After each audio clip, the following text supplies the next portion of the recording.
கர்த்தருடைய பரிசுத்த நாமத்துக்கு மகிமை உண்டாவதாக. ஏலோயின் விடுதலின் வார்த்தை என்ற நிகழ்ச்சி மூலமாக அவங்க யாவரையும் நான் சந்திப்ப பெரிய மகிழ்ச்சி அடைகிறேன். இந்த காலை நேரத்தில் ஆண்டவர் உயர்த்தி நம்ம பாட போகிற ஆண்டுடைய கிருபையினாலே 150 வாரங்களுக்கு மேலாக நம்முடைய இந்த டிவி நிகழ்ச்சியை கிருபையாய் நடத்தி தந்தாரு. 3 ஆண்டுகளுக்கு மேலாக இந்த டிவி ஊழியத்தில் கர்த்தர் பயன்படுத்தி வருகிறார். அந்த ஆண்டவருடைய அன்பு பெரியது, இரக்கம் பெரியது. வானாதி வானங்கள் கொள்ளாதவரே என்று சொல்லி எல்லாரும் சேர்ந்து பாடுவோமாம். வார்த்தையால் வர்ணிக்கவே முடியாது, 1000 நாவுகள் இருந்தாலும் போதாது. அந்த உன்னத ஆண்டவரை நாங்கள் உயர்த்துகிறோம் சொல்லி எல்லாரும் பாடுவோமா. நன்றியப்பா. வானாதி வானங்கள் கொள்ளாதவரே, வார்த்தையால் வர்ணிக்க கூடாதவரே, ஓயாமல் உம் புகழ் நான் பாடுவேன் என்றுமே என்றுமே என்றென்றுமே.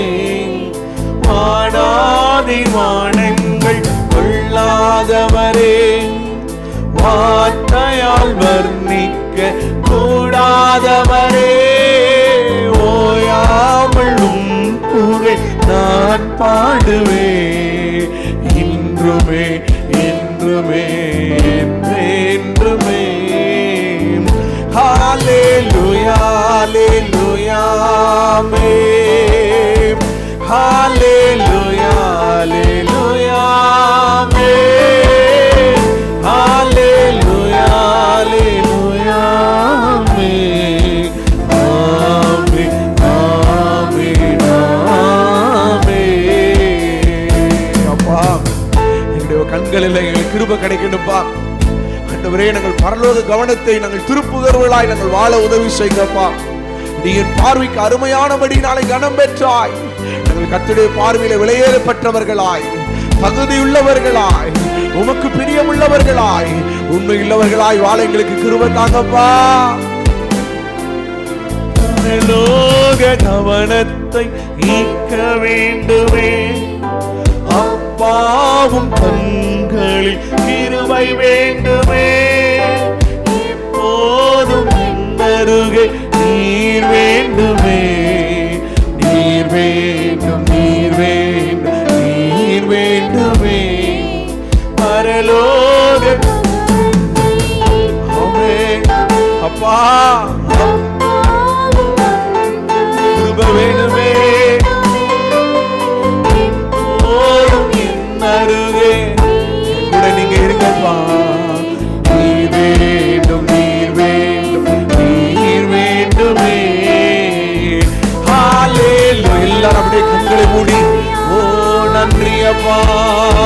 ஹல்லேலூயா ஹல்லேலூயா ஆமென். ஹல்லேலூயா ஹல்லேலூயா ஆமென். ஆமென் ஆமென். ஹல்லேலூயா. ஓரி தரபஷங்கரா. மகிமைக்கும் கனத்துக்கு பாத்திரரே, ஆராதனைக்குரியவரே, எவர்களை மேன்மைப்படுத்த உடைய கரத்தினால் ஆகுங்களே. உயர்த்துங்க, மேன்மைப்படுத்துங்க, ஆராதிக்கிறீங்க ஜனங்கள் மேல. அப்பா, கண்களில் எங்களுக்கு இரக்கம் கிடைக்கட்டுமே. அந்த கிருபை பெரியது, அந்த தயவு பெரியது, அந்த காருண்யம் பெரியது. நாங்கள் கர்த்தருடைய பார்வையில விலையேற பெற்றவர்கள் ஐயா. நீங்கள் மேல் வைத்த தயவு காருண்யம் பெரியது. அப்பா, எங்க தலையை நீர் உயர்த்துவீராக. நாங்கள் அர்ப்பணிக்கிறோம்ப்பா, அர்ப்பணிக்கிறையா. இந்த ஆராதனையில் எங்களோடு இணைந்து ஆராதிக்கிற ஒவ்வொருவர் மேல அந்த தெய்வீக பிரசனை இறங்கட்டும் ஐயா. தெய்வீக மகிமை இறங்கட்டும். தேவ ஆவியானவர் அசைமாடுங்க, இன்னும் அதிகமாய் ஆளுகை செய்வீராக. இயேசுவின் நாமத்தில் பிதாவே ஆமென். அல்லேலூயா. கர்த்தருடைய பரிசுத்த நாமத்துக்கு மகிமை உண்டாவதாக. ஆண்டவராகிய இயேசுவின் நாமத்தில் யாவரையும் நான் வாழ்த்துகிறேன். கர்த்தர் நல்லவர். கர்த்தர் புதிய ஆண்டவர் நாளுக்குள்ளாக நம்மளை கொண்டு வந்திருக்கிறார். எத்தனை பேர் சந்தோஷமா இருக்கிறீங்க? ஆமென். கர்த்தர் நல்லவர். பிரியமானவர்களே, ஆண்டவருடைய கிருபையினாலே ஆராதனை நேரத்தில் சொன்னபடி தான் 150 வாரங்கள் இந்த டிவி நிகழ்ச்சியில் ஆண்டவரை பயன்படுத்தி இருக்கிறார். ஒரு ஆமென் சொல்லுவோம். கர்த்தருக்கு மாத்திரம் தாங்க மகிமை. பாருங்க, ஆண்டவருடைய கிருபையினால 3 ஆண்டுகள் ஆண்டவர் இந்த டிவி நிகழ்ச்சியினுடைய எல்லா தேவைகளை கர்த்தர் சந்தித்து வருகிறார். இன்னும் அநேக தேவைகளை கர்த்தர் சந்திப்பார். கர்த்தர் நல்லவன். தொடர்ந்து இந்த நிகழ்ச்சியை பார்க்கிற, இந்த ஊழியங்களுக்காக ஜெபிக்கிற உங்கள் ஒவ்வொருவரையும் இயேசுவின் நாமத்திலே நான் வாழ்த்துகிறேன். தொடர்ந்து நிகழ்ச்சியை பாருங்க. அநேகருக்கு நீங்கள் என்ன செய்ய பகிர்ந்து கொள்ளுங்கள். கர்த்தர் உங்களை ஆசீர்வதிப்பாராக. இந்த மாதத்தினுடைய வாக்குத்தத்த செய்தியோடு நான் வார்த்தையை நான் கொண்டு செல்ல விரும்புகிறேன். ஏசாயா தீர்க்கதரிசன புத்தகம் 43வது அதிகாரம் 4வது வசனத்தை நாம் வாசிப்போம். நீ என் பார்வைக்கு அருமையானபடியினால் கனம் பெற்றாய். நானும் உன்னை சிநேகித்தேன். அல்லேலூயா. நீ என் பார்வைக்கு அருமையானபடியினாலே கனம் பெற்றாய் என்று வேதம் சொல்லுகிறது. பிரியமானவர்களே, நான் சொன்னேன், நம் ஆண்டுடைய பார்வைக்கு நாம் பிரியமானவர்கள், அருமையானவர்கள், விலையேற பெற்றவர்கள் என்று வேதம் நம்மளை அடையாளம் இடுகிறது. நம்ம யாருடைய பிள்ளைகளாம்? தேவனுடைய பிள்ளைகள். இயேசுவின் இரத்தத்தினாலே கழுவப்பட்டவர்கள், அவரால் ஆஸ்வதிக்கப்பட்ட ஜனங்கள், தெரிந்து கொள்ளப்பட்ட ஜனம், முன்குறிக்கப்பட்ட ஜனம். இந்த காலை நேரத்தில் ஆண்டவருடைய வார்த்தை சொல்லுகிறது, நீ என் பார்வைக்கு அருமையானபடியினாலே கனம் பெற்றாய். ஆண்டவர் உங்களை என்னை கனப்படுத்துவாராம். கடந்த வாரம் தியானிக்கும் போது யாரை கனப்படுத்துவார், எப்படி கனப்படுத்துவார் என்று சொல்லி நாம் தியானித்தோம். இன்றைக்கு நம்ம பார்க்கும்போது 1 பேதுரு புஸ்தகம் 5வது அதிகாரம் 6வது வசனத்தை நம்ம வாசிக்க கேட்கலாம். ஆகையால் ஏற்ற காலத்திலே தேவன் உங்களை உயர்த்தும்படிக்கு அவருடைய பலத்த கைகளுக்குள் அடங்கி இருங்கள் என்று வேதம் சொல்லுகிறது. பிரியமானவர்களே, கர்த்தர் உங்களை கனப்படுத்துவாரு. நிச்சயமா கர்த்தர் உங்களை உயர்த்துவாரு. ஆண்டவர் உங்களை மேன்மைப்படுத்துவார். கனம் என்பது ஒரு மனிதன் தான் பூமியில வாழ்ற நாட்கள்ல தனக்கு கொடுக்கப்பட்ட பொறுப்புகளில், தனக்கு கொடுக்கப்பட்ட வேலையில, தனக்கு கொடுக்கப்பட்ட வாழ்க்கையில உண்மை உத்தமமாய் ஒரு மனிதன் வாழ்வான் என்று சொன்னால் அவன் அந்த வாழ்க்கையை எல்லாரும் என்ன செய்வாங்கன்னா கனப்படுத்துவாங்க. அவனுடைய பொறுப்புகளை, அவனுடைய வேலையை எல்லாரும் என்ன செய்வார்கள்? கனப்படுத்துவார்கள். ஒருவேளை இன்னைக்கு நம்ம வாசிக்கிற வேதத்தில் வசனம் சொல்லுகிறது, ஆண்டவர் உங்களை உயர்த்துவாருங்க, கனப்படுத்துவார். எப்போ உயர்த்துவாரா? ஏற்ற காலத்தில் கர்த்தர் உங்களை உயர்த்துவார். ஒருவேளை அநேக எதிர்பார்த்துட்டு இருப்பாங்க, ஆண்டவருக்கு உண்மையாக இருக்கிறேனே, நான் உழைக்கிறேனே, நான் நல்ல தொழில் செய்கிறேன், இன்னும் நான் நல்ல ஊழியம் செய்கிறேன், எனக்கு இன்னும் கனம் வரலையே, இன்னும் எனக்கு அற்புதம் நடக்கலையே, இன்னும் என் வாழ்க்கையில் பெரிய மாற்றம் வரலையேன்னு சொல்லி ஒருவேளை நீங்கள் கலங்கலாம். ஆனால் வேதம் சொல்லுகிறது பாருங்க, ஏற்ற காலத்தில் உங்களை உயர்த்துவாரா. ஏற்ற காலத்தில் உங்களை உயர்த்தும்படிக்கு அவருடைய கரத்துக்குள்ள நீங்க அடங்கி இருங்க. சில பேர் என்ன செய்வாங்கன்னா ஜெபித்து சோர்ந்து போயிடுவாங்க. ஒருவேளை நம்ம வாழ்க்கையில பிரச்சனை வரும் பொழுது வேகமா நம்ம ஜெபிப்போம், உபவாசம் பண்ணி ஜெபம் பண்ணுவோம். 7 நாள் 3 நாள் 21 நாள் உபவாசம் பண்ணுவோம். ஆலயங்களுக்கு போவோம், கூடி ஆராதிப்போம், எல்லா ஆண்டவருடைய வாக்குத்தத்தங்களை தீர்க்கதரிசனங்களை விசுவாசிப்போம். ஆனா பாருங்க, நம்ம கொஞ்ச காலங்களுக்கு கழித்து அந்த வாக்குத்தத்தம் நிறைவேறல, நம்ம ஜெபித்த காரியம் நடக்கல அப்படின்னா நம்ம சோர்ந்து போயிடுவோம். கொஞ்சம் அப்படியே ஜெபம் குறைய ஆரம்பிக்கும், ஆண்டவரை தேடுகிற காரியங்கள் குறைந்து போக ஆரம்பிக்கும். அப்போ பாருங்க, ஆண்டவர் என்ன சொல்றாருன்னா, அவர் உன்னை ஏற்ற காலத்தில் உயர்த்துவார். கொஞ்சம் காலம் நம்ம காத்திருக்கணும், அந்த நேரம் வர வரைக்கும் நம்ம காத்திருக்கணும். அவருடைய கரத்தை விட்டு விலகிடக்கூடாது. ஒருவேளை ஒரு கம்பெனியில் ஒரு மனுஷன் ஒர்க் பண்ணுறான் அப்படின்னா, இன்றைய நாட்கள்ல அன்றைய காலங்களில் ஒரு 2 வருஷம் வேலை பார்த்தா, ஒரு 3 வருடம் வேலை செஞ்சாங்கன்னு என்ன செய்வாங்கன்னா, அந்த 3 வருடம் அவங்க என்ன வேலை செஞ்சுருக்கிறாங்க, அவங்க மேலே ஏதாவது ரிமார்க் இருக்குதா, இப்படி எல்லாம் அவர்களை பார்த்து என்ன செய்வாங்கன்னா அவங்கள பெர்மனன்ட் பண்ணுவாங்க. 3 வருஷம் அந்த கம்பெனியில் ஒர்க் பண்ணியிருக்கிறாரு, நல்ல வேலை பார்த்துருக்காரு, லீவ் போடலை, இவர் மேலே எந்த ஒரு தவறு இல்லை, கரெக்டாக இருந்திருக்கிறாரு, எந்த ஒரு பிரச்சனையும் இல்லாமல் வேலை செஞ்சுருக்கிறாரு. அந்த கவர்மெண்ட் என்ன செய்யும், ப்ரைவேட் செக்டார் என்ன செய்வாங்க அப்படின்னா, இவர்கள் என்ன செய்வார்கள், நல்ல ஒரு சர்டிஃபிகேட்டை கொடுத்து அவங்களுக்கு என்ன செய்வாங்க, ப்ரமோஷனை கொடுத்து அவங்களுக்கு ஜாபை பெர்மனன்ட் பண்ணிடுவாங்க. நீங்கள் இந்த கம்பெனியில் நிரந்தரமாக நீங்கள் வேலை செய்யலாம்னு சொல்லி ஒரு அத்தாரிட்டி, ஒரு அதிகாரத்தை அந்த நபருக்கு கொடுப்பாங்க. எது யாருக்கு அப்படின்னா, உலகத்தில் வேலை செய்கிறவர்களுக்கு இப்படிப்பட்டதான ஒரு கனத்தை அவர்கள் கொடுப்பார்கள். ஒருவேளை இந்த 3 வருஷத்துக்குள்ள அந்த மனுஷன் சரியா வேலை செய்யலை, நிறைய லீவ் போட்டுட்டாரு, சில வேலை செய்கிற கூட இருக்கிற லேபர்ஸ்கிட்ட அவர் சண்டை போட்டுட்டாரு அப்படின்னா அவங்க மேலே ரிமார்க் ஆகிரும். ஒருவேளை பெர்மனன்ட் பண்ணணும்னு சொல்லி அந்த பிரைவேட் செக்டாரில் இருக்கிறதான ஆஃபீஸர்ஸோ ஒருவேளை அட்மினிஸ்ட்ரேஷனில் இருக்கிறவங்களோ அந்த ரெக்கார்டு எடுத்து பார்க்கும் பொழுது அவங்க வாட்ச் பண்ணுவாங்க, இவர் எப்படி இருந்தார், இவர் கரெக்டாக இருந்திருக்கிறாரா, இவருடைய வாழ்க்கை கரெக்டாக இருந்திருக்குதான்னு சொல்லி பார்க்கும் பொழுது ஏதாவது ரிமார்க் இருந்துச்சுன்னா ப்ரொமோஷனில் போக வேண்டிய பெர்மனன்ட் பண்ண வேண்டிய அந்த நபர் என்ன செஞ்சுருவாங்க அப்படின்னா அப்படியே கொஞ்சம் ஸ்டாப் பண்ணி வச்சு அவங்க டெம்பரரி ஒர்க் பண்ணுவாங்க. ஏதை சொல்கிறேன் அப்படின்னா பாருங்கள், உலகத்தில் வேலை செய்கிறவனுக்கு அந்த ஏற்ற காலம் வர வரைக்கும் அவன் என்ன செய்யணும், காத்திருக்கணும். அவருடைய உயர்வுக்காக காத்திருக்கலை அப்படின்னா அவனுக்கு அநேக உயர்வு வராதுங்க, அவனுடைய வாழ்க்கையில் கனம் வராது, மேன்மை வராது. ஆனால் வேதத்தில் ஒரு மனிதனை குறித்து நம்ம பார்க்கும் பொழுது யோசேப்பை குறித்து நம்ம எல்லாருமே நம்ம அதிகமாக தியானிப்போம். ஆனால் கனம் அப்படின்ற விஷயத்தை வரும் பொழுது ஏற்ற காலம் வரைக்கும் யோசேப்பு அப்படியே காத்திருந்தார். பாருங்க, படுகுழியில் தூக்கி போடுறாங்க, அடிமையாக விற்று போடுறாங்க, அரண்மனையில் ஒரு அடிமையாக வேலை செய்கிறாரு, சிறைச்சாலையில் இருக்கிறாரு, பொய் குற்றச்சாட்டு சாட்டப்பட்டது உண்மைதான். ஆனால் யோசேப்பை குறித்ததான தேவனுடைய பெரிய திட்டம் இருந்தது. அவர் ஆண்டுடைய கரத்தை விட்டு யோசேப்பு விலகவே இல்லை. எல்லா விதத்திலும் கர்த்தருக்கு உண்மையாக உத்தமமாய் அந்த யோசேப்பு இருந்தாரே. ஒரு குறிப்பிட்ட நாள் வந்த பின்னாடி பாருங்க, அந்த யோசேப்பை அந்த தேசத்தினுடைய அதிபதியாய் கர்த்தர் மாற்றினார். வசனம் சொல்லுகிறது, அவனை கர்த்தர் கனப்படுத்தினார். எல்லாருக்கும் முன்பாக தன் தகப்பன், தன் சகோதரர்கள், தேசத்தின் ராஜ்யபாரத்தையே கர்த்தருடைய கைகளில் கொடுத்து கனப்படுத்தினார். எத்தனை பேர் ஆமென் சொல்றீங்க? பாருங்க, ஆண்டவருடைய கரத்தை விட்டு விலகலங்களை யோசேப்பு, ஆண்டவருடைய சமூகத்தை விட்டு விலகல. யோசேப்புக்கு கர்த்தருடைய கண்களில் கிருபை கிடைத்தது. நம்ம கேட்கணும், ஆண்டவர் யோசேப்பை போல உம்முடைய கண்களில் கிருபை எனக்கு வேணும்ப்பா. அப்படிதான் கர்த்தர் யோசேப்போடு இருந்தார். கர்த்தர் யோசேப்போடு இருந்தார்.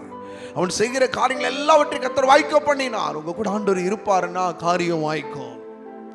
ஆண்டவருடைய கண்களில் கிருபை கிடைக்கும், கனம் உண்டாகும். பிரியமானவர்களே, யோசித்து பாருங்க, இன்னைக்கு ஆண்டவர் உங்களை கனப்படுத்துவாரு, கனம் தேடி வரும். அவனுடைய கரத்தை விட்டு விலகிடக்கூடாது. 3 வருஷத்துக்குள்ள அவன் கொஞ்சம் மாறிட்டானா கூட அவனுக்கு ப்ரொமோஷன் கிடையாது. ஆமாம், அது போலதான் உங்களுக்கு ஒரு ஏற்ற காலத்தை ஆண்டவர் வச்சிருப்பார். சிலருக்கு 2 மாதம் இருக்கும், சிலருக்கு 2 வருஷம் இருக்கும், சிலருக்கு 20 வருஷம் கூட இருக்கும். ஆனால் காத்திருக்கணும், ஆண்டவர் விட்டு விலகிடக்கூடாது. அப்போ நம்ம நினைக்கிறோம், இன்னும் என் காரியம் நடக்கலை பிரதர், இன்னும் வீடு கட்ட முடியலையே, பிள்ளையுடைய திருமணத்தை நடத்த முடியலையே, இன்னும் என் வாழ்க்கையில் பெரிய ஆசீர்வாதம் இல்லை பிரதர், கடன் பிரச்சனை இன்னும் தேரல, இன்னும் என் வாழ்க்கையில் தொழில் ஆசீர்வாதம் இல்லை, எல்லாம் முன்னேற முடியாதபடி ஏதோ ஒரு தடையில் போராடிட்டு இருக்கிறோம். நீங்க அப்படி நினைக்கிறீங்க. ஆனா ஆண்டவர் பாருங்க, அந்த கணத்துக்கு முன்பாக உங்களை தகுதிப்படுத்திட்டு இருப்பார். ஆண்டவர் உங்களை ஆண்டவர் உருவாக்குவார். எதற்கு தெரியுமா? அந்த ராஜ்யபாரத்தில் உட்கார வைக்கிற வரைக்கும் யோசேப்பை கர்த்தர் உருவாக்குனார். யோசேப்புக்கு அநேக அனுபவங்களை கர்த்தர் கற்றுக் கொடுத்தார். எவ்வளோ பிரச்சனை வந்தாலும், எவ்வளவு இடரல்கள் வந்தாலும் யோசேப்பு ஆண்டவர் விட்டு விலகலை, அவருடைய கரத்துக்குள்ளேயே அடங்கி இருந்தார். அல்லேலூயா. ஒருவேளை இன்னைக்கு ஆண்டவருடைய சமூகத்தில் இந்த வார்த்தையை கேட்டுக்கொண்டு இருக்கிற அன்பு தேவ ஜனமே, ஆண்டவர் உங்களை உயர்த்துவார், அவங்களை கர்த்தர் மேன்மைப்படுத்துவார். ஆனால் அது ஒரு காலம் இருக்குது. அந்த காலம் வரைக்கும் நீங்கள் கொஞ்சம் பொறுமையாக தான் இருக்கணும், கொஞ்சம் காத்து இருக்கணும். அவருடைய சமூகத்தை விட்டு விலகிடக்கூடாது. ஆரம்பம் அற்பமாக இருக்கும், ஆனால் முடிவு சம்பூர்ணமாக இருக்கும். நிச்சயம் ஆண்டவர் உங்களை கனப்படுத்துவார், உங்கள் தலையை கர்த்தர் உயர்த்துவார். ஆனால் அடங்கிருங்க, அவருடைய கரத்தை விட்டு விலகிடக்கூடாது, அவருடைய கரத்தை விட்டு விலகிடக்கூடாது. சில காலங்கள் ஆண்டவர் பார்ப்பார், உங்களை தகுதிப்படுத்திட்டு வருவாருங்க. தகுதி உள்ளவனுக்கு தான் எது கிடைக்கும் அப்படின்னா வேலை கிடைக்கும். ஒரு ஆமென் சொல்லுங்களேன். ஆமாம், இஸ்ரவேல் ஜனங்கள் கானானை சுதந்தரிக்கும் பொழுது எத்தனை வருஷம் சுற்றி தெரிஞ்சாங்க தெரியுமா? 40 ஆண்டுகள் சுற்றி தெரிந்தாங்க. ஆண்டவர் பார்த்தார், தகுதிப்படுத்தினார். யாரெல்லாம் நிலைச்சு நின்னா, யாரெல்லாம் முறுமுறுத்தா, யாரெல்லாம் பின்வாங்கி போனா, யாரெல்லாம் திகைத்து நின்னாங்க, நடக்குமா நடக்காதான்னு சொல்லி அநேக இஸ்ரவேல் ஜனங்கள் கலங்கி போனாங்க. ஆனால் சிலர் காலேப்பு யோசுவாவும் அவருடைய சந்ததி என்ன செஞ்சாங்க? நாங்கள் தேசத்தை சுதந்தரிப்போம் என்று புறப்பட்டு போனார்கள். ஒரு ஆமென் சொல்லுங்க. ஒருவேளை ஆண்டவர் டைரக்டா கூட்டு போயிருந்தா அநேகர் உள்ள பிரவேசித்திருப்பாங்க கானானுக்குள்ளாக. ஆனால் ஆண்டவர் பாருங்க, தகுதி பார்த்தாருங்க, தகுதிப்படுத்தியிருப்பார். ஆண்டவர் 40 வருஷம் வனாந்தரத்தில் தகுதிப்படுத்தினார். யாரெல்லாம் முறுமுறுத்தாங்க, யாரெல்லாம் ஆண்டவருக்கு பிரியமா இருந்தாங்க, யாரெல்லாம் விசுவாசத்தில் நிலைச்சு நின்னாங்க, யாரெல்லாம் தனக்கு மெய்ப்பனா இருந்த தன்னை வழி நடத்தின மோசைக்கு கீழ்ப்படிஞ்சாங்க, யோசுவாவுக்கு கீழ்ப்படிஞ்சாங்க, ஆரோனுக்கு கீழ்ப்படிஞ்சாங்க. இது எல்லாவற்றையும் கர்த்தர் பார்த்து தான் கானானுக்குள்ள கொண்டு போனாரு. சில கோத்தரத்தை மாத்திரம் தான். எத்தனை பேர் ஆமென் சொல்றீங்க? நீங்க காத்துருங்க, நீங்க காத்துருங்க. ஆண்டவர் சொல்றாரு, சில நேரம் ஆண்டவர் காத்திருக்க வைப்பாரு. சில காரியங்களை தடை இருக்கும், ஆனால் அவரை கரத்தை விட்டு விலகிடக்கூடாது. எத்தனை பேர் ஆமென் சொல்றீங்க? இன்னைக்கு வாக்குத்தத்தம் நிறைவேறணும், தீர்க்க தரிசனம் நிறைவேறணும், நான் ஜெபித்த உடனே ஆண்டவர் எனக்கு பதில் கொடுக்கணும், நிச்சயமா தருவாரு. அதற்கு தகுதி உள்ளவர்களா இருப்பீர்களானால் உடனே பதில் வருங்க. தகுதி இல்லைன்னா தகுதிப்படுத்துவாரு. விசுவாசம் இல்லைன்னா விசுவாசத்தை உருவாக்கி தருவார் உங்களுக்குள்ள. அந்த ஒரு ஸ்டாண்டர்டுக்குள்ள கர்த்தர் கொண்டு வந்து உங்களை மேன்மைப்படுத்திடுவாருங்க. அது வரைக்கும் கொஞ்சம் காத்திருப்போம். அது வரைக்கும் விசுவாசத்தில் நிலைச்சு நில்லுங்க, நம்பிக்கையில் நிலைச்சு நில்லுங்க, அவருடைய வார்த்தையில் நிலைச்சு நில்லுங்க, அவருடைய பிரமாணத்தில் நீங்கள் நிலைச்சு நில்லுங்க, உங்களுக்கு கொடுக்கப்பட்ட ஓட்டத்தில் நிலைச்சு நில்லுங்க, உங்களுக்கு கொடுக்கப்பட்ட அழைப்பில் நீங்கள் நிலைத்திருப்பீர்களானால் கர்த்தர் உங்களுக்கு வைத்திருக்கிற கனத்தை நிச்சயமா நீங்க சீக்கிரத்தில் சுதந்தரிப்பீர்கள். அல்லேலூயா. ஏற்ற காலத்தில் கர்த்தர் உங்களை உயர்த்துவார். எத்தனை பேர் ஆமென் கனப்படுத்துவாரு. இந்த வார்த்தையை கேட்கிற தேவ பிள்ளையே, ஆண்டவர் உங்களை கனப்படுத்துவார். தேவ ஜனமே, கர்த்தர் உங்களை கனப்படுத்துவார். கனம் இருக்குது, கொஞ்ச காலம் காத்துருங்க. அவர் உயர்த்துற வரைக்கும் காத்துருங்க. அவருடைய கரத்தை விட்டு விலகிடக்கூடாது. அவருடைய நடத்திப்பை விட்டு விலகிறாதீங்க. இஸ்ரவேல் ஜனங்கள் கர்த்தர் தான் நடத்தினார்ன்றதை மறந்துட்டாங்க. நீங்க அநேக நேரம் கிறிஸ்தவங்க தான், ஆவிக்குரிய சபைகளுக்கு போறவங்க தான், வல்லமை வரங்களை அபிஷேகத்தை பெற்றுக்கொண்டவங்க தான், அநேக நேரங்களில் நமக்குள்ளாய் காணப்படுகிறதான சில அவிவிசுவாசங்கள் நம்மளை தடுமாற பண்ணிடுது. விசுவாச வாழ்க்கையை விட்டு நீங்க நம்ம அப்படிப்பட்டவர்களாக இருக்கக்கூடாது. அவருடைய கரத்தை விட்டு என்னைக்கு விலகிடக்கூடாது. கொஞ்சம் காத்திருந்து கனத்தை பெற்றுக்கொள்ள கத்தவங்களை அழைக்கிறான். எல்லாரும் இன்னைக்கு ஆண்டவர்கிட்ட கேட்க போறோம், ஆண்டவரே என்னை அர்ப்பணிக்கிறேன்ப்பா. ஏற்ற காலத்தில் கத்தவங்களை உயர்த்துவார். ஹல்லேலூயா, ஹல்லேலூயா, ஹல்லேலூயா, ஓ ஹல்லேலூயா. அவர் உங்களை உயர்த்துவார். ஏற்ற காலத்தில் கர்த்தர் உங்களை உயர்த்தும்படிக்கு அவருடைய பலத்த கரங்களுக்குள் நீ அடங்கியிரு. ஓ ராபா சந்தா ராகலார். அந்த நிகழ்ச்சியை பார்க்கிற ஒவ்வொருவருக்கும் அநேக காரியம் தடையாக இருக்கிறது. அநேக திருமண காரியம், பிள்ளையுடைய காரியம், ப்ரமோஷன், தொழில் எல்லாம் தடையா இருக்குது. இன்றைக்கு ஊழியத்தில் எந்த காரியத்தில் தடை இருந்தாலும் இன்னைக்கு கர்த்தர் சொல்றாருங்க, ஏற்ற காலம் வரும், ஏற்ற நேரம் வரும். கர்த்தர் உங்களை உருவாக்கி கொண்டு இருக்கிறார். கர்த்தர் உங்களை ஆண்டவரே சிற்பமாய் செதுக்கி கொண்டு இருக்கிறாரு. சில அனுபவத்தை கர்த்தர் கொடுக்கிறாரு. உங்களை உயர்த்துவாருங்க. ஒரு குறிப்பிட்ட காலம் வரும், அந்த ஸ்தானத்தில் போய் உட்காருவீங்க. அந்த ஏற்ற நேரம் வரும், உங்களுக்கு கொடுக்கப்பட்ட மேன்மையில் போய் நீங்க நிற்பீங்க. உங்க தலையை கர்த்தர் உயர்த்துவா. இந்த வார்த்தையை கேட்கிற ஒவ்வொருவர் விசுவாசத்தோடு காத்திருந்து பொறுமையோடு இருந்து, அப்பா யோசுவாவை போல, யோசேப்பை போல ஒரு கனம் பெற்றவர்களாய் மாற்றுவீராக. கனம் வரட்டும் ஐயா, உயர்வு வரட்டும், மேன்மை கடந்து வரட்டும். மனதார வாழ்த்தி ஆசீர்வதிக்கிறேன். மேன்மைப்படுத்துங்க, கனப்படுத்துங்க. இயேசுவின் நாமத்தில் பிதாவே, ஆமென். God bless you. கர்த்தர் ஒவ்வொருவரையும் ஆசீர்வதிப்பாராக. ஆமென்.